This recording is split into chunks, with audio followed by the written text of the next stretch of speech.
Sorry, I started by mistake, but anyway, that's fine. Hi, Shay, how are you? I'm good. What about yourself? Good. Yeah.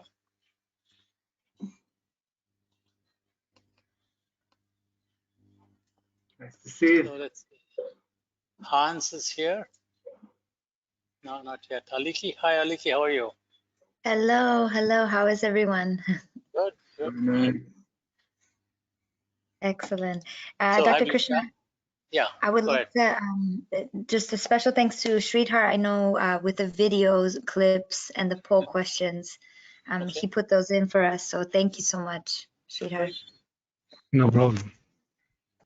Do you want to try out your presentation? Sure. Say, Shay? Yeah, just make you the presenter.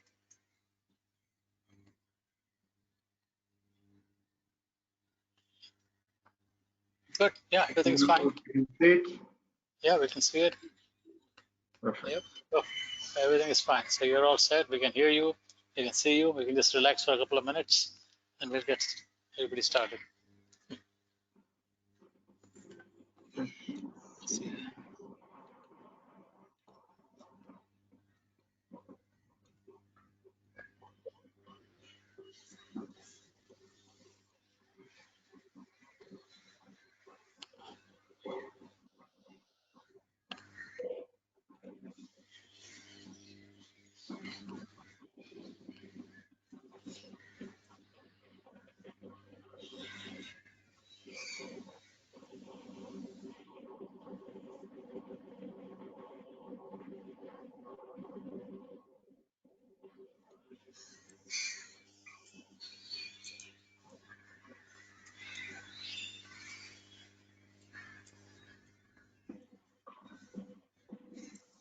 Krishna, hello Shay. Yeah, hi Great. Hans. Hi, greetings. Good morning, Shay. Good to see you again. Same. And your I can't see you, but I can hear you. just a minute here. Let me just. Good morning. Good evening, Krishna. Good to hear your voice. Yeah, I'm here. Hi, Hey. hi. How are you?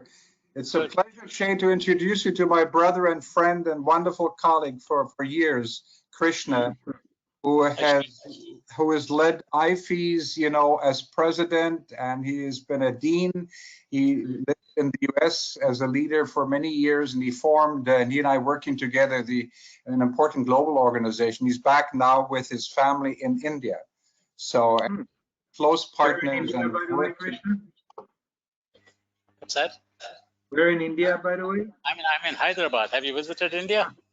No, I'm still waiting for Prasad to pick me up After over COVID, there. you can come over sometime. Yeah, I think it's a very interesting country. Yeah, Well, sure. that's a wonderful creative way of expressing it. I hear you, Krishna, A lot of potential. I think with the technologies, emerging technologies, I think you are part of University of Emerging Technologies. Huh? Okay, I didn't realize that. Okay, great. Yeah. The connection is through my friend and brother also Prasad, and they have Right. He gave a talk this right.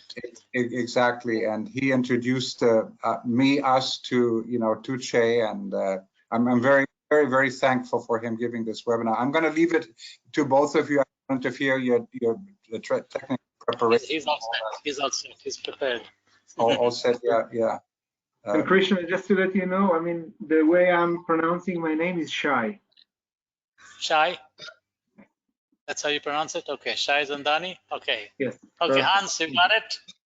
I got it. I'm learning, languages Shay. to the three of us, given our life journeys, Oh, yeah.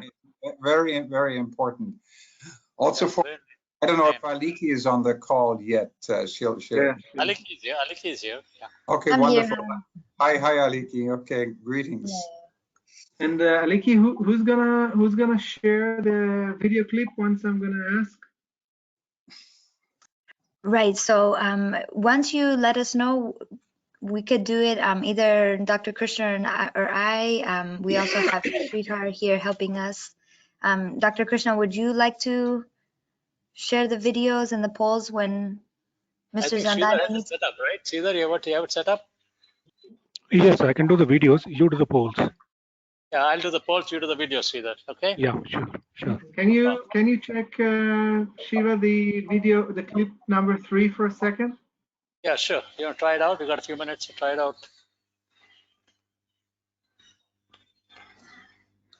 I'm going to get my second cup of coffee. I'll be right back here. Yeah, only the presenter can do that. You can make you the presenter. I have Yeah, to I'll make you do. the presenter, right? Make yourself the presenter and go ahead. Yeah.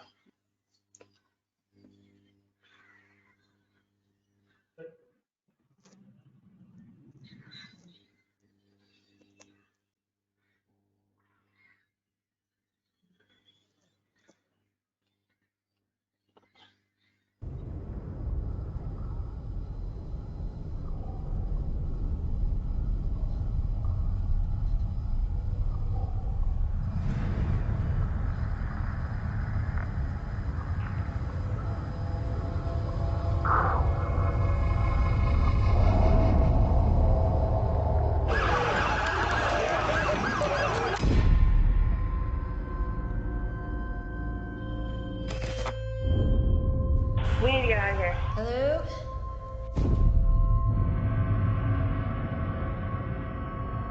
Shiva, you can stop it. Looks like it's working perfect. Thanks. Well, good. Okay. Look forward to seeing it later. Okay, so now should you? I'll make you back the presenter. I'm going to make you the presenter again. Yeah, perfect. Yeah. You can turn on, show my screen. You're all set. All right. Can you So, can you see so my you can screen now? talk. Yeah, you can see everything. Yeah. So Shay, you can talk for 30, 35, whatever, 40 minutes or so, and then we can have some questions. Whatever. Yeah. It's up to you. Sure. Now, since we have I thought that I'm going to share with Aliki some questions, but since we have the polling ones, I'll leave it to it for now. No, yeah, And, you can do both. You can do both. There'll be a few people call in, but if there already are some questions that Aliki has, great. Perfect. No, I think the polling questions will be more than enough, and that will be fine. I'm going to say in the beginning, Krishna, when I'm going to start, that I like kind of a dialogue. So if anybody has any urgent issue, so he should paste the urgent questions into the chat, and feel free, Krishna, to stop me anytime and to bring it up. So otherwise, we can get to the Q&A session, no problem. But if we feel like there are some issues, no problems on my side as well. Okay. So the participants, are you listening? Okay. Any questions, comments you have, just put it in the chat box and Yes. try to make it interactive as possible. Can you see my screen now? Yeah, you can see a screen. So so let's see. I've got your bio here somewhere. I'm going to read it out when the time comes. So let's see. You have been in PricewaterhouseCoopers, a subsidiary in Israel, and you co-founded Cytetic. And wow, quite impressive background. Good. So now you live in Israel, is that right, Shay? No, I live in the US. Right now, I'm in Israel just for visiting, just for a visit. But So where in the US you live? In New Jersey. New Jersey, okay, that's not that. Just across the George Washington Bridge in Manhattan. Yeah, I spent more than 40 years in the United States and came back to India just last year. Wow. So yeah, maximum stint was in Boston for 25 years. Wow. University of Massachusetts. And before that, I was in other places, Iowa, Ohio. It's kind of a long stay there. Not easy to get back after 40 years, huh? Yeah, I came back, and it's a good, comfortable place, and to retire, and also with my background in engineering education, and give a little help to some of the engineering colleges in India. That's really what we're trying to do.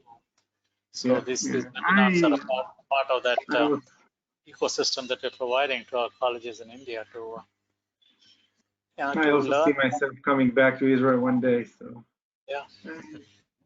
this is where family is, you know. That. When you get as old and gray-haired as me, then you can do that. Oh, man, you can see that. Not I yet, put long some time. light here that you cannot see all the, but here you can see.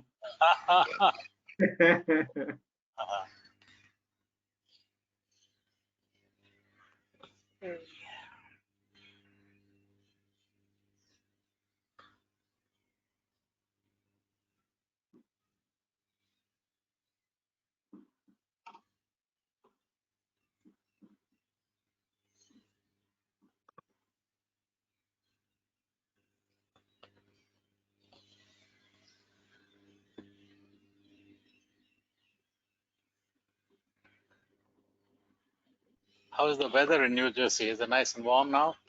Summertime? Yeah, even too warm, I would say. Warm, okay. Yeah, we have good weather in India. Hyderabad is a little bit rainy, monsoons. Yeah. Yes, kind of. Yeah. You hear closely, you hear the birds outside my house. It's Nice. And do you feel the COVID. climate change or The change, yeah, the not change is that fine. good? I have no problem. But we got back here in the middle of the COVID, so that was for 1 year. Yeah. And And now how is it now? I just heard from a colleague it's that much you're better here also. than in the United States. No, but Good. I learned from a colleague that you're already starting to get the third shot, the booster. Mm-hmm. Yeah. Yeah, Of the vaccine. the third shot. Oh, I don't know about that. I know you haven't heard about it yet. No, So in we Israel, they started to give the third shot for the Yeah. older people. Yeah. Yeah, because of COVID, we haven't, been getting together as often. Normally, Hans and I would be getting together every 6 months. Ah, Exotic place. Hans, how is this Spain coming along? Is it going to happen live? Spain, two things. Germany, Madrid, of course, and I'm hesitant, to be very honest. Yeah. Aruna and I were talking about Spain. And it'll be, again, it's a longer conversation. I've not made it yet. Madrid, most likely, yes. This is Okay. a Madrid conference might, that's good. Good. in November. Yeah, November. Aruna and I were talking about. Anyway, time to get started, folks. We're chit-chatting. Our audience is getting a little antsy here. So it's a pleasure for me to get this started. Good morning, good afternoon, good evening, wherever you are in different parts of the world. Real pleasure for me to introduce Shay. Okay, that's how you pronounce his name, Shay. So Shay's entrance into cybersecurity started in the nation-state cyber battlefield, where he has founded the Information Warfare Department at the Israeli Air Force in the 90s. Under his leadership, the IWD pioneered the use of data manipulation for cyber offense. He spent more than a decade as CEO of Kesselman Global Risk Management Solutions, GRMS, a subsidiary of PricewaterhouseCoopers, PwC in Israel, focused on conducting risk and cybersecurity maturity assessments for large enterprises. He co-founded Cytegic, which was acquired by MasterCard, the first cybersecurity risk management platform designed to enable corporate security teams to qualify and quantify risk for an executive audience. And he established GYT's holdings as a services company in the US. Shay was the cyber lead partner for the insurance sector for KPMG at New York, focusing on the financial services industry and cybersecurity innovation. So really, real pleasure to have you with us, Shay. So take it away. So over to you. Thank you so much. Thank you so much, Krishna. And thank you guys for joining this morning, afternoon, evening, wherever you are. And thanks for the IFEs and GDC to have me here. And I'm more than honored to have this session under and working very closely with the University of Emerging Technology, where we're going to talk a little bit about later on today. So today I've been asked to talk more about cybersecurity. I'll try to do it as dynamic as I can and to create kind of a dialogue. For that, we have some polling questions, which I hope you can answer and share your, I would say, answers with us, with me, so I would know better about who is the audience and what is kind of your background and what, I mean, are you familiar with cybersecurity and a few more topics around it. But I would say the main, and I hope you can see my screen, I'm on slide 2 right now. I'll talk a little bit and give a little bit of an introduction, also a little bit about myself. I will cover the objectives of today's call. We'll talk a little bit about why cybersecurity and why now. I'm sure some of you are more familiar than others about what's going on in this area these days. And please, I've mentioned that to Krishna and the team. Feel free to ask any question. I know that you can do that through the chat. So if by any chance, we're going to have a Q&A session towards the end of the hour here. But if by any chance there's an urgent question, don't hesitate, just write urgent in your chat and shoot the question. I'll try, and Krishna and the team knows to kind of, they can stop me anytime, and we can discuss in more details the questions, the answers. I will talk about the cybersecurity threat horizon, what is coming at us. I will use a very interesting review and report from ISF, Information Security Forum organization, which is a very interesting organization that I was proud to be a member in my past life. And what and how should you, as an organization out there, should be aware, what are the main, I would say, metrics and events that could influence the cyber threat horizon. What exactly is cyber threat horizon and why it's important, and why it's important for you as individuals, but also as an organization, to be proactive about it. And we'll sum up with cybersecurity education, the market opportunity, and why the University of Emerging Technology is pushing and putting a lot of efforts to be, I would say, one of the pioneers in that field globally. So with your permission, I'll start. And please, as I mentioned earlier, don't hesitate. I hope all the technology will work. We have 1 or 2 clips that I'm going to share with you later on to get you into this interesting world. But for now, maybe to test, I would say, the technology and the team, maybe the first question. So Krishna, maybe you can take that. And the question is, do you have any background in cybersecurity? I'd like to know. So let me start the poll on that one and see what happens. Do you have any background in cybersecurity? The questions are out there, and now the poll is launched. So yes, I'm an expert. Yes, high level only. No, cybersecurity. What's that? Okay, let's see what you're getting. Give you a few seconds. Good number, 40% of you have voted. So let's see what come up with. Okay, let's go. Some more people. Come on, guys. Need you to get active. Come on. You don't have only 50% voted. Need more people. Come in. Give you a few more seconds. Go into your poll and click. Send us your response. Okay, so this will give you a general idea, what I'm going to close the poll right now and share.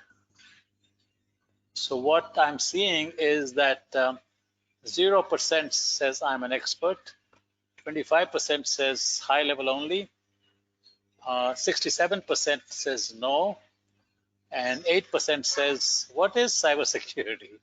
Okay, now you have an idea. Okay. Okay, that's interesting. Thank you so much, Krishna.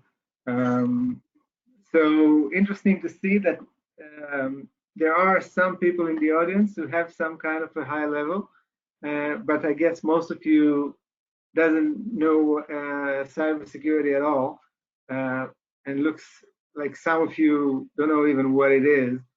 So uh, I hope that after today, and maybe we'll get back to this question, at least most of you will say that you have kind of a high level understanding what cybersecurity is, and at least I hope you know you could be, I would say, better aware of what is out there. So as Krishna said, and I'm not going to repeat what he's mentioned, but I'm going to at least relate to those weird letters that you can see next to my name here. There are some letters like CISSP, CSAS, CSAM, CRISC. All those letters represent some interesting certification, global certifications from different global organizations that one should go through a very interesting and very, I would say, stress testing about like CISSP is Certified Information Security Professional, CISA is Certified Information Security Auditor, and all the other, about risk and information security. But the idea is how one could become, I would say, more professional and more educated in this field of cyber or information security with some global, I would say, certification, and that can help. Besides the fact between us that each one of those certification is a major money adding to your salary every month. So this is a side note, but I'm sure we'll talk a little bit more about it later on. So this is me in a nutshell, as Krishna mentioned, and if it's okay, let me start. So the main, first a little bit about the University of Emerging Technology. The mission of this very interesting organization is to spread the wealth of education, of equitable opportunities and employment across the globe by becoming one of the biggest education platforms in the world. Our goals for today is to empower the current and the continuing students and audience to gain more in role-based and deployable skills with experimental learning, and to expose the audience to emerging topics within cybersecurity. And cybersecurity, as we see, and as some of you have expressed, it's a very, I would say, important topic these days, since we know, and as some of you went through the invitation of this webinar, we have more and more cyber attack. We've got more and more cyber criminals. It's not only, I would say, only script kiddies sitting out there in their basement somewhere in in East Asia or in East Europe or even in Russia somewhere. But now it's all over, and in some cases it's even government. Right now I'm visiting Israel as an example, and I'm not sure if you heard, but Israel is suffering under a very, very interesting and I would say stress campaign under the Chinese government, as we believe, with a lot of, I would say, commercial attack to gain some specific either intellectual property or access to very interesting, I would say, knowledge and commercial secrets. And not only that, we're talking even about academic research centers and just a lot of that. So cybersecurity is a very, I would say, important topic. So maybe before getting there, I'd like to share maybe one or two video clips just to share with you I would say the different parts of cybersecurity, covering from military, financials, electric grid, and so many different parts and area in our lives. So Shiva, if you don't mind, I'll be happy if you can share clip number 1 first, and you could see a little bit about the US Navy and about the situation. Later on, we'll jump into clip number 3. But let's first start with clip number 1. So Shiva.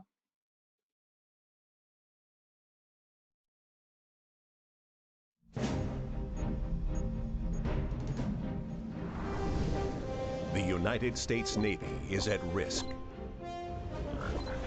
Right now, this very minute. Wave after wave of unwanted intrusions capable of striking anywhere on the planet, including right here at home. The probes are invisible, but they could potentially cripple our forces with as much devastation as any bomb or missile. This is all occurring in cyberspace, the worldwide domain where communications, intelligence gathering, kinetic operations, logistics, and command and control can be threatened at network speed. But the U.S. Navy stands ready to repel this threat and to maintain superiority in this new operational domain. The cyber warriors of U.S. Fleet Cyber Command and U.S. 10th Fleet help operate and assure the security of Navy networks around the world, providing powerful cyber capabilities necessary for warfighting superiority across the full spectrum of military operations. Any entity with access to the internet can operate in cyberspace, including criminals, terrorists, hacktivists, and nations large and small. As vast as the internet has become, cyberspace is even larger, with virtually all commerce and communications passing through electronic networks. From GPS systems to wireless phones, credit card scanners to automatic climate control systems, and the U.S. power grid, all are vulnerable to cyber attack. And so is our military. Each day, the Department of Defense alone receives 6 million probes. The traditional operational domains of maritime, land, air, and space have definite boundaries that separate one from the other. But a fifth operational domain, cyberspace, crosses all domains. Cyberspace is where the battles of the future will be won or lost.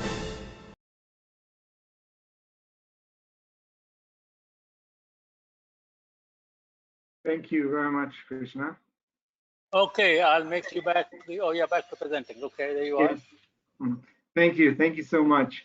And since we are pretty much, I'd like to take you through this. So I think we'll stop here.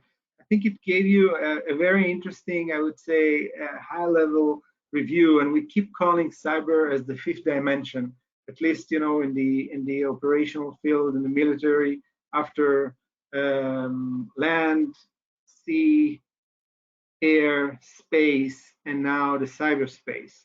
So I hope it gave you a little bit of kind of a interesting view of how different military issues and organizations are dealing with that.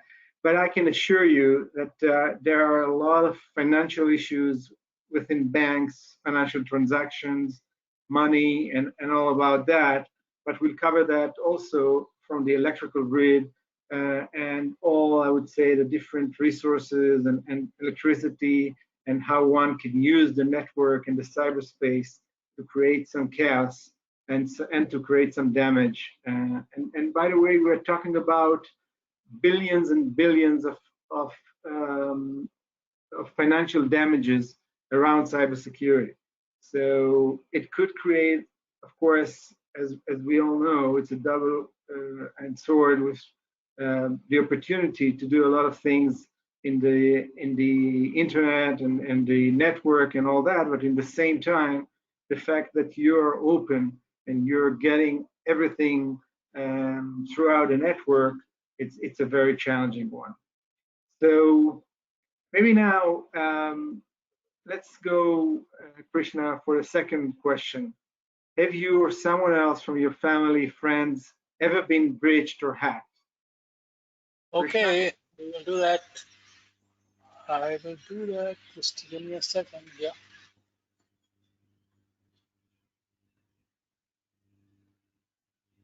Okay, here goes. Have you or someone from your family, friends ever been hacked? Okay. Let's see what they're saying.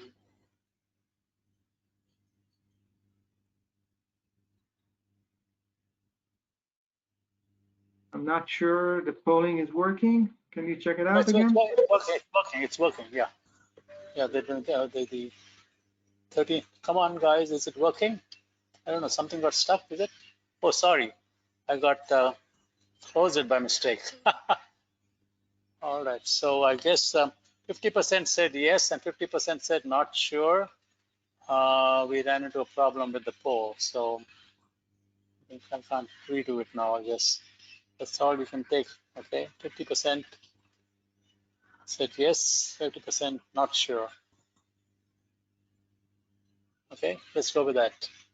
I think I clicked Okay. on something halfway and stopped the poll without letting other people No vote problem. for it. No problem. No So problem. if anybody else wants to, yeah, okay, go ahead. So just give me the again, or Yeah, I'll give it the back. I'll close the poll. Yeah, I'll close the poll. perfect. Yeah. Thanks. Okay, yeah, you're back. Yep, screen is back. Perfect. So even with this, short time, if we haven't yet answered, but 50% said yes, this is interesting. And I hope nobody said no, we are 100% protected. This is something that I really hope nobody answered like that, because I can tell you and I can assure you that no one is out there is 100% protected. Even the best army and military and government out there, so and what I wanted to say here, and this is the absurd. I'm not sure if you're familiar with those numbers, but based on a very interesting company dealing with cyber intelligence named FireEye out there, and Gartner, they're saying that organizations spend more than $150 billion in 2021 on IT security. But look at that. Yet 97% of them have been breached. 97%. It means like almost every organization out there either has been breached, had been breached in the past, or in most, I would say, with all the statistics, it will be breached in the future. So bear in mind that it's not if, it's when. And this is a very interesting, I would say, numbers and statistics, although so many money spent around it and the awareness and all that. So the 50% response from even this small audience is we haven't yet got, I would say, to the numbers that we know from out there. So why it's so complicated? Why it's so, I would say, challenging? And let me share with you some of the reasons that we see in the market these days. So first, we are talking about increased public pressure to secure personal information. And we all know now, at least, in my family, my kids are all out there in the Facebook and Instagram. I think they would call me old. I hope old and wise, but yet old if I'm still talking about Facebook, because now there are so many other platforms that they share pictures, clips, TikTok, movies, whatever out there. But yet, in the same time, there's a lot of pressure to secure some personal information, but in the same time, your personal information is out there. So how the heck can you, from one hand side, share all about what you're doing, what you're eating, where you are, location, GPS, your phone, your smartphone, but in the same time, you want to protect it. So this is a bit of a dilemma here. We all know that there's too much data, but not enough information. And this is a very interesting wording that I'm using here, because with all the data that is out there about people, about organization, about attack, about criminal actors, I mean, there's a lot of data, but how can we move, or how can we utilize this data in order to better understand what's going on, to get an information, or to even, for the next step, to get the knowledge? So this is another challenge that cybersecurity is facing. We all know about the new technology and the adoption, the rapid adoption right now, I'm not sure if you can see my screen, but right now in this smartphone, you could know so many details about me, about my behavior, about where I am, about my location, about my habits, about my behavior and things that I like to do and things that I like to buy. So mobile, cloud, a few years ago, most of the organization were not even thinking about moving to the cloud. I'm talking about governments or very sensitive bank or even some insurance companies. But now it's a fact. Now, if you're not in the cloud, you're paying too much or you're not protecting your data as you should. But yet, cloud from one hand side is a very, I would say, financial decision, but at the same time, it's a very heavy decision about security, about the data of your customers, of your market, and that's also interesting stuff. We all know, or I hope we all heard about crypto and what is going out there. I know that in the last couple of weeks it went down a bit or not a bit, but listen, I mean, I'm sure some of you have seen that, but Bitcoin already up to 45,000 and Ethereum already up to more than 3,000. So it's getting back, and the use of crypto and the opportunities of cryptos and what people can do with digital coins and with digital money. This is another, I would say, very interesting challenges within the cybersecurity field. We talked a little bit about what's happening here in Israel, but there is a very interesting and evolving threat landscape. As I've said before, it's not only now script kiddies trying to steal your money, but we're talking here about governments and we're talking here about countries that are using this area and this era of cybersecurity and that everything is connected nowadays. And in some cases, some of those governments are even using it as another resource of income. And we are familiar with some ransom attacks that are organized either through organized crime or through government or through different organizations around the world. And you can see that there's a lot of effort to get there. And what are the chances that a medium bank in Mississippi or a small bank in Alabama could even deal with the Chinese government or with the Russian government? We all know what happened even to the US government when the Russian decided to have this kind of opportunities and attack methods. And I'm not even talking about small countries or small medium organizations.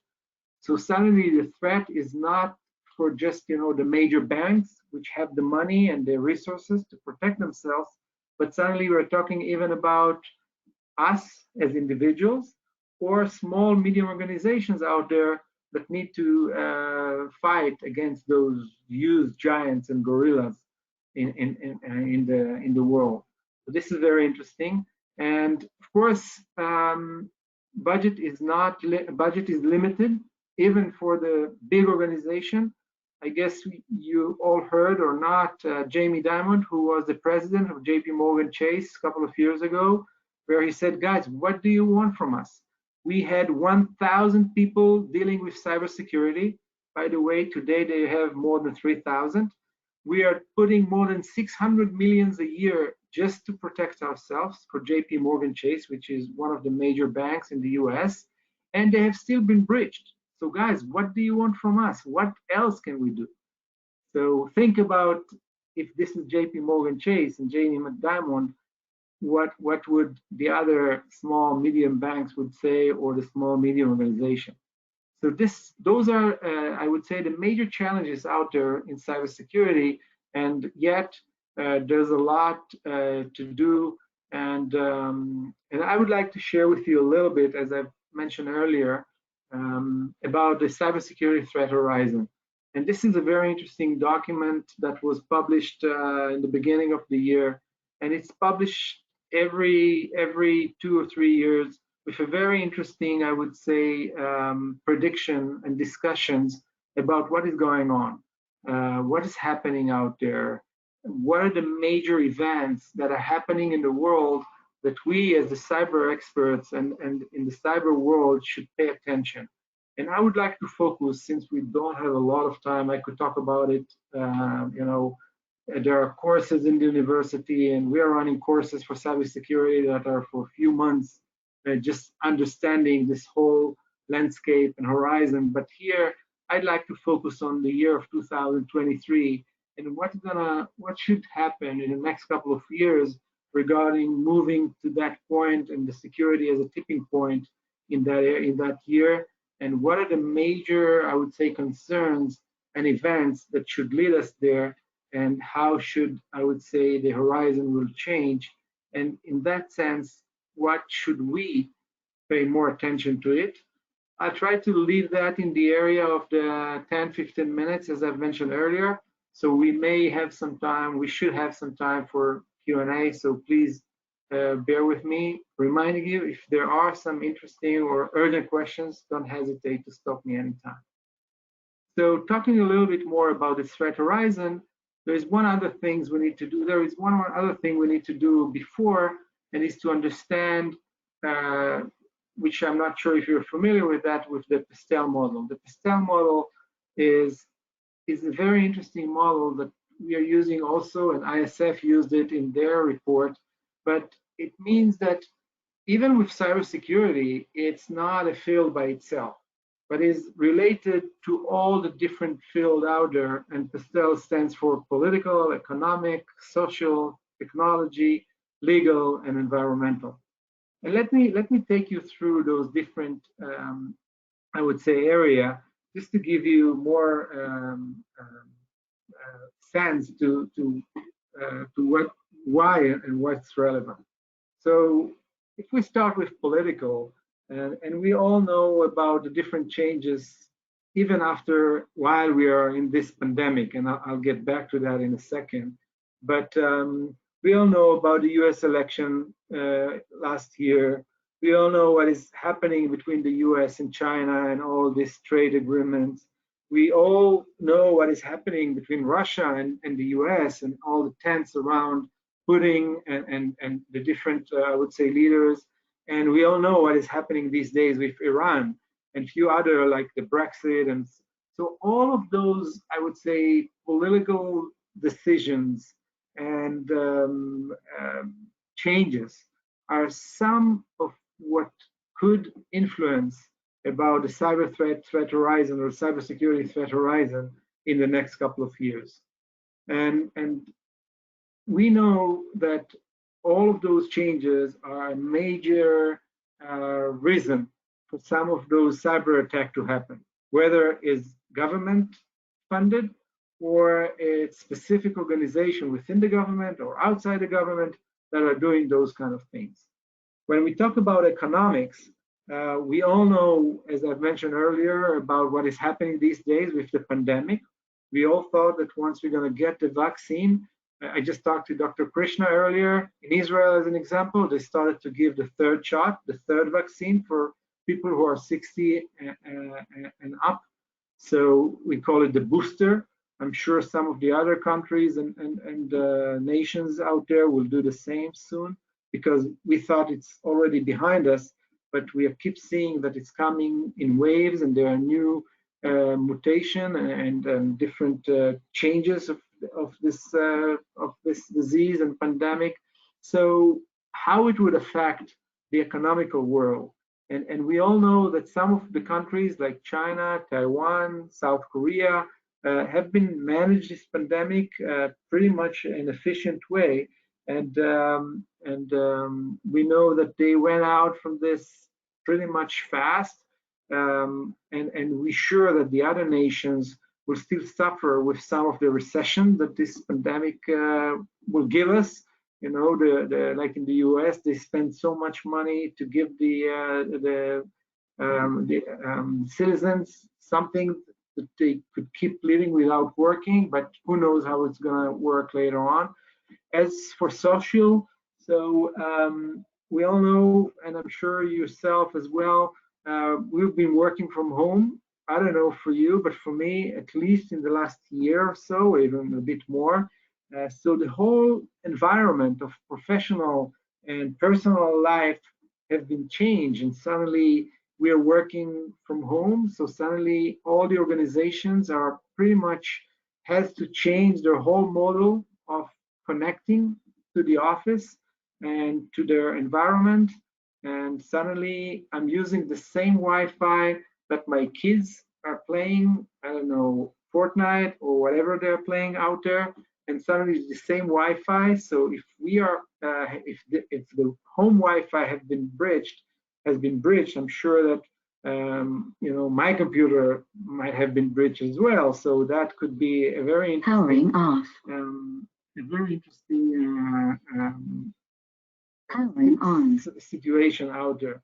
As for technological, there are a lot of challenges and changes in the technological area that are out there, even with the legal environment or the environmental area, with all moving to the green, and we all know about the changes about, let's say, green car and electric car, and some of the grid out there that is changing its way. We'll talk a little bit about it with some of the cyber threat horizon that we're going to cover, I hope. So the reason I'm dealing with all those different area between political, economical, social, and so on is just to give you a sense that cyber doesn't stand by its own.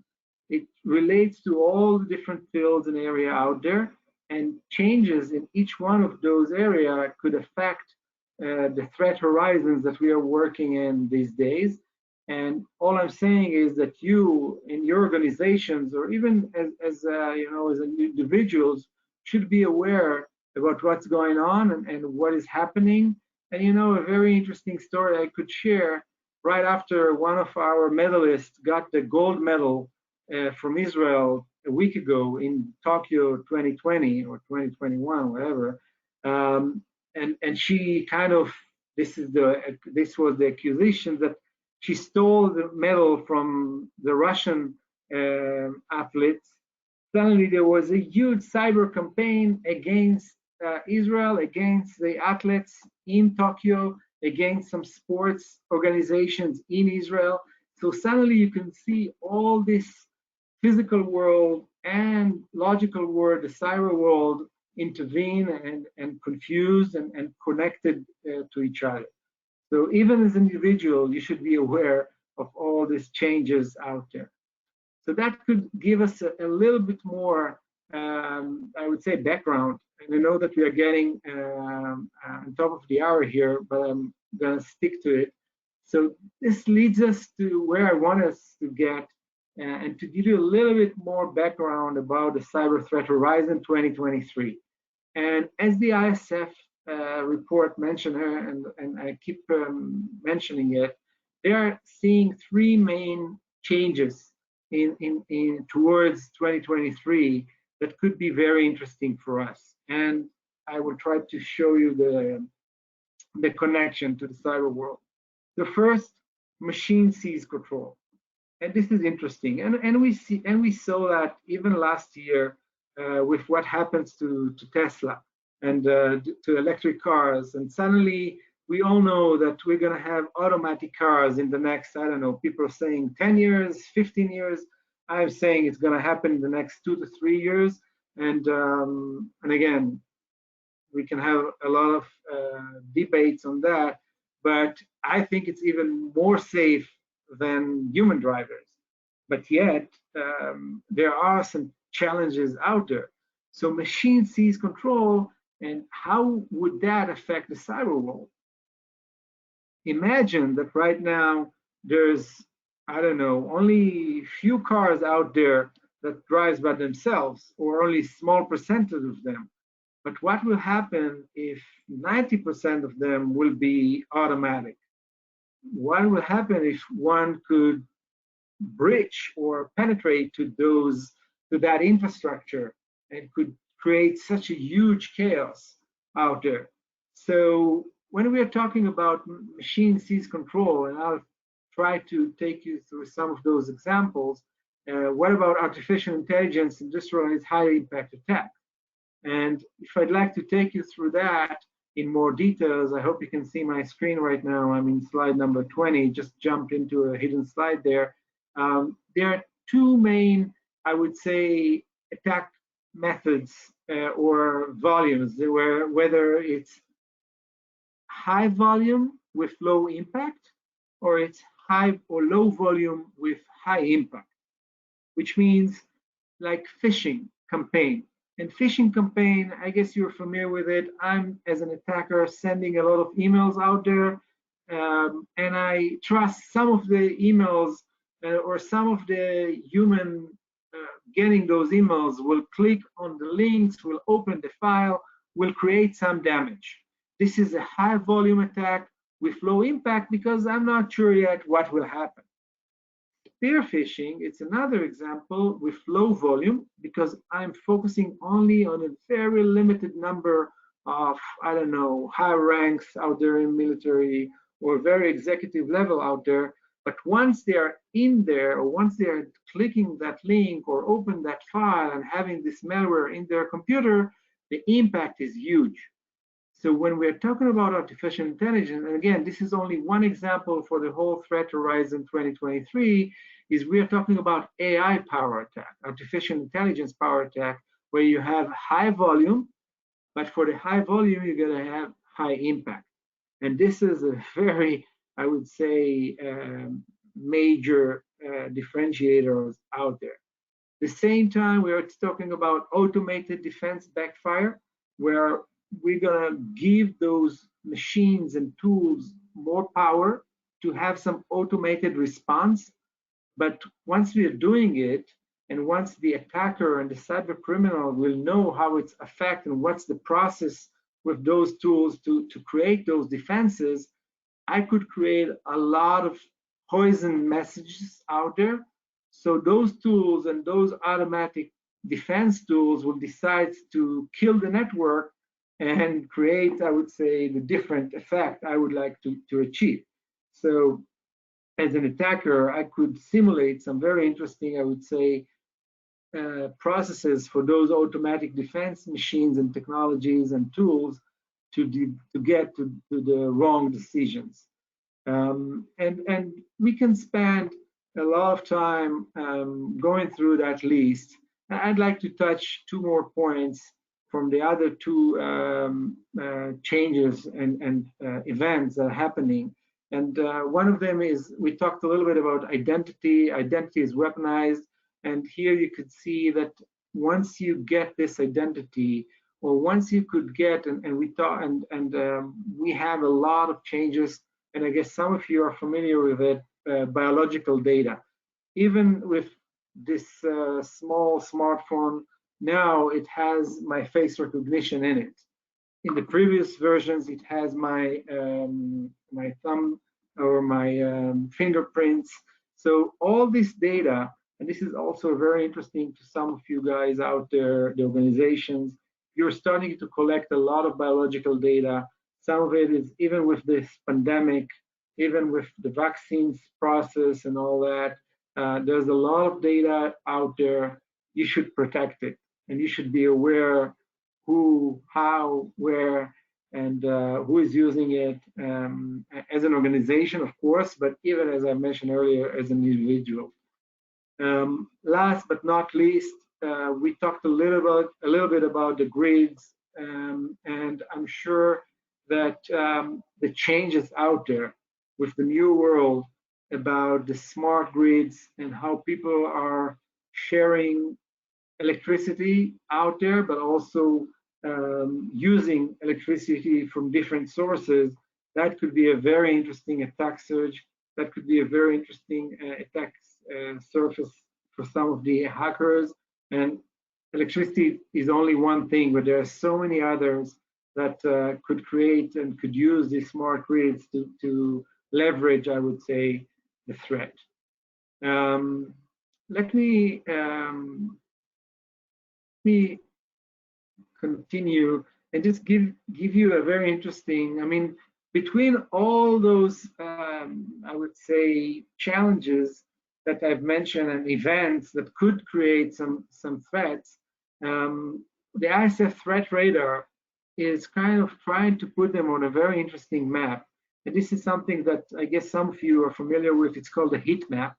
And on the y-axis, it says the ability to manage, or if and how can I deal with it.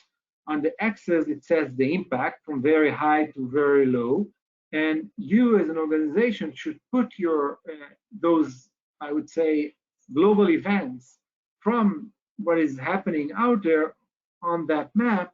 And this could help you to create, I would say, this is just an example, nothing is specific, but that could help you to, I would say, to get, to be more aware and to be more protected, or to create some, I would say, more strict roadmap to that.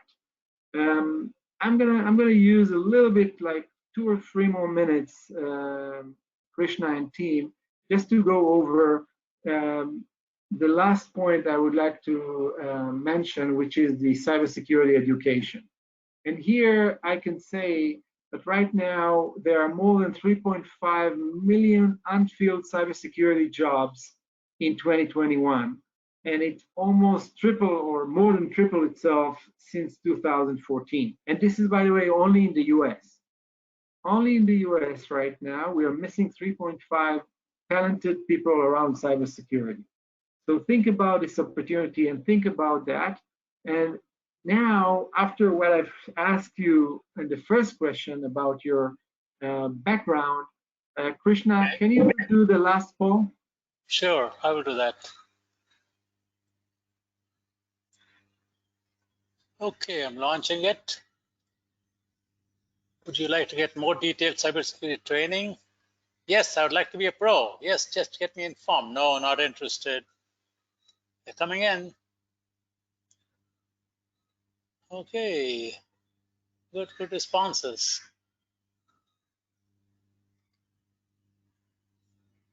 Okay, keep coming, keep coming. We're going to keep it open for a few more seconds.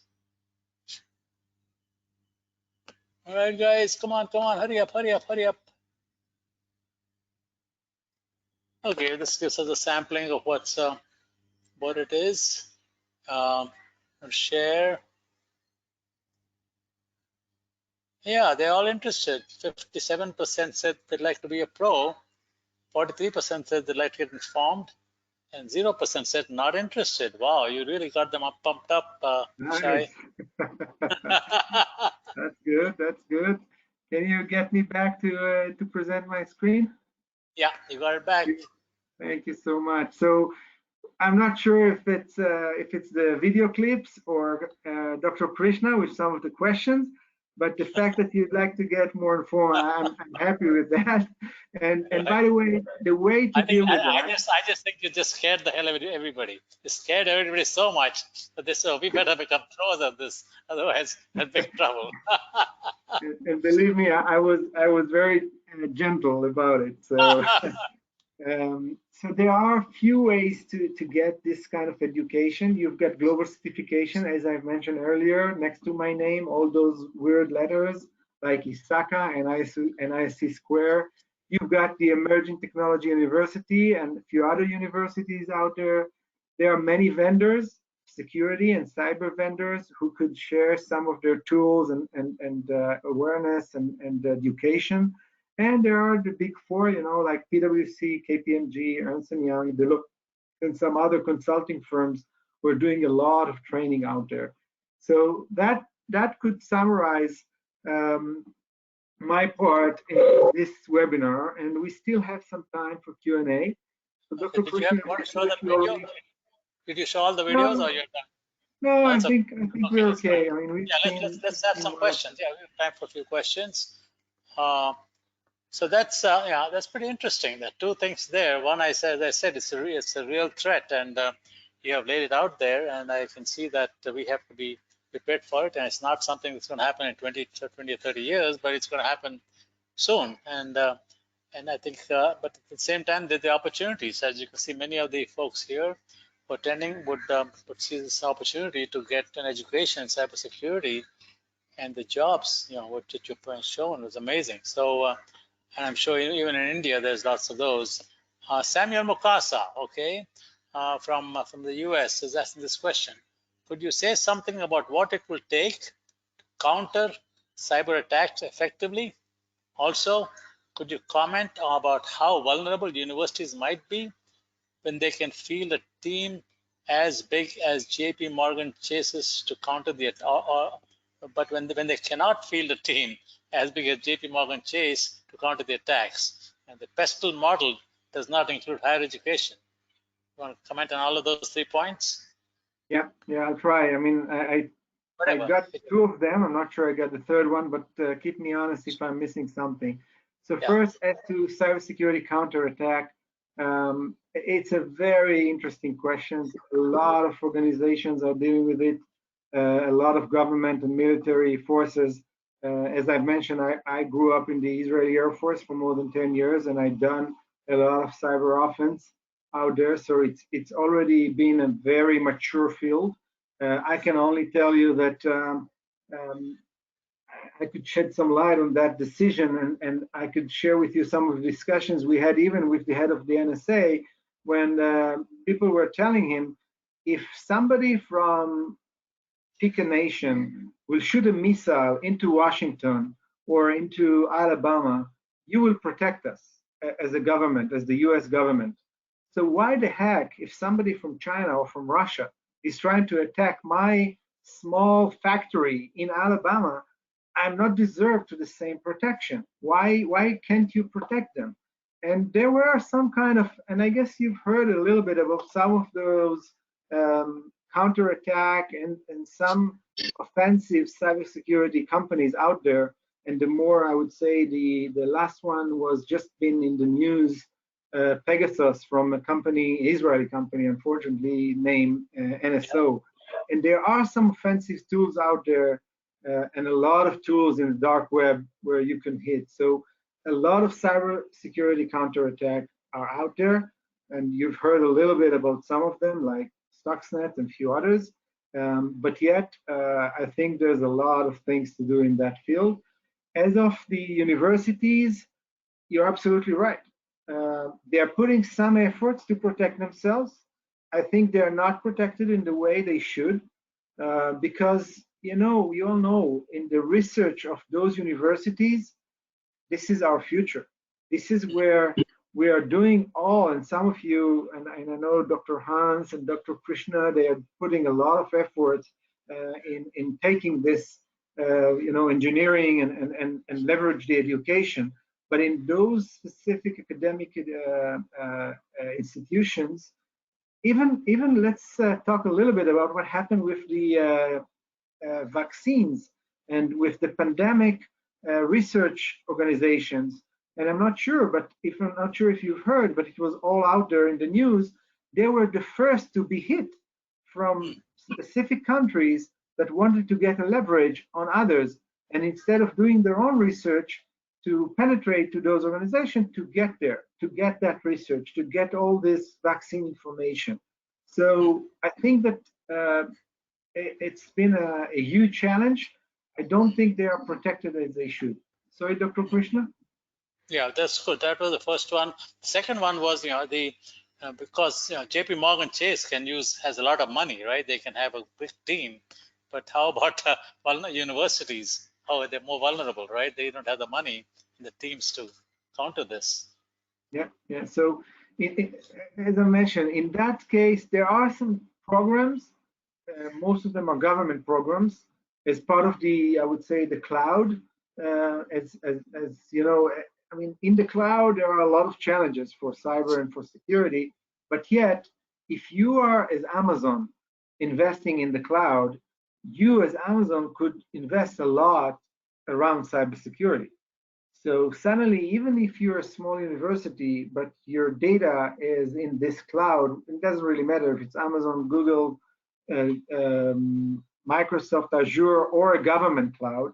Yet, if you are one organization invest in this cloud or in this protection, you could put a lot of efforts in order to protect yourself and the organization who are using it. So there are some talking about collective kind of protection. It has its pros and cons, of course, as usual, but that could be a very interesting solution for the future. So yeah, the PESTLE model, PESTLE model does not include higher education. That was part of that question. Yeah, because as I said, this is one model that the ISF is using. It's part of the social, it's part of the political, or sorry, the technology perspective, but it doesn't include right now academics. So okay, then the next few questions, and maybe it's something that we can think seriously about. Given that there is such a potential problem, and given also that there's some opportunities for jobs, and there are a lot of information IT type people, computer science folks all over India, which is majority of the audience today is from India. How can we structure a program, with your help or with the University of Emerging Technologies that can help these students and faculty, colleges get up to speed? Maybe is there a MOOC already, some kind of a MOOC somebody's asking, or is there some other way that you can help these folks? I'm sure you can. Sure. So, yeah, What do you, absolutely. yes. Or do you And short courses, etc., etc.? Yeah. So this is exactly what I'm presenting today, and this is a very good brother from a different mother. His name is Prasad, and I hope he's one of the audience today. He's here. I made him a panelist. I don't know if he can is able to speak or not, because he's on a phone of some Prasad, sort. can you chime in? I sent him a pin, but I'm not sure he's able to talk, because he's Okay, not maybe he's. But might I'll join try. I'll Yeah, try go to ahead. talk with his name. But this is one of the major mission for the University of Emerging Technology. I mean, we don't want people from small places or far places not being able to get this high level of education. And we are open, and there are a lot of courses out there. Some of them are even free of charge. Some of them are part from a bigger program. But this is a lot of efforts that many organizations, by the way, not only the University of Emerging Tech these days, but many organizations are putting a lot of efforts to leverage that education. So absolutely, there's a lot of things, and we'll be more than happy to answer any questions. Yeah, because lots of universities in India, one of the questioners says, have started master's programs in cybersecurity. Is there some kind of a uniform global standards for such programs or courses that you're aware of? Maybe there's an accreditation program or something like that. I'm not sure. What should be in those programs? I don't think there is one standard, but there are many, I would say, very good universities and some of the standards out there that could use it. I mean, there are some technological standards and some, I guess most of you heard about NIST or ISO and stuff like that. But as for education, I'm not familiar with one, but there are some kind of global certification, as I've mentioned earlier, the CISSP, the CISA, CISAM series, that gives you this kind of global standardization of education. And we, as the Emerging Technology University, are using that as well. Okay. Well, fantastic, Shay. This has been very, very revealing, a little bit scary, but but we are here to face all kinds of challenges, right? We got youngsters in the audience, faculty around the world, and we need to be aware of the reality. Hans, you want to jump in and close the show? Thank you very, very, very much, Shay, on behalf of the IFES, GDC, and IUCE community. This has been a very, very thoughtful presentation. There's Prasad. Hi, Prasad. There he is. Oh, there is. Oh, greetings, everybody. This is Prasad, who is the leader of this University of Emerging Technologies, a very close friend and thoughtful. Before I make a few more comments, Prasad, do you want to say a couple of things, please? Please go ahead, speak, and I'll go afterwards. I don't know if you have your audio. I don't know if his audio is working, because he's joined on a phone. He put on his video, but you can't hear him. The audio working? Did you get the pin? I probably not. I think he's here. Well, Yeah, He has glad been breached. He has at been breached. least we can see our dear friend and colleague Prasad. Hopefully, let me just make a couple, just being sensitive. That one of the questions that raised the standards in terms of cybersecurity, one of our future speakers will be a representative, a leader of ABET. And that has been an issue there that will follow up. And that comes to my mind is several things, Shay. Your presentation, I really find so relevant, provocative, and fundamental. We will share widely with our global community. Krishna and I take that and Aliki very seriously per se, and encourage them to take a look at that. Also, I'm in touch also with a couple of other universities that have this particular program part of their curriculum in the engineering school. And again, we have at least 2 more speakers, but one of the seeds I want to plant, Shay, is, and I want to discuss it with Krishna and Prasad and some of my other friends, what would be another topic, because you really challenged us, the topics you've identified here. And I could see, and I would be grateful if you would consider the possibility of another webinar over the next two to three months per se. Let me just stop right here. One final thing before I go into an IFES GDC news here. You mentioned a report, Threat Horizon. Could you share that with us? I'd like to very much share that, if that's possible, with our global community, if I understood you correctly, Shay. I'll check it out, because I think it's only for ISF members, but I'll check it out with them and I'll let you know. I understand. I fully respect. Let me just totally share with you. As you know, Krishna and I work very closely on behalf of IFES GDC and IUCE. We're very happy that our 2 book editions for our audience here from both India and Africa, under the leadership of some awesome women leaders.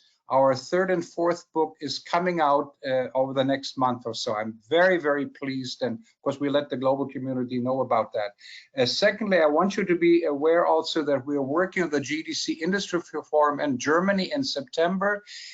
The numbers in terms of actually physically going to Germany, I'm personally still struggling with it because of the health situation. It will be virtual. So I just want the leaders, deans, and corporate colleagues to be aware of that.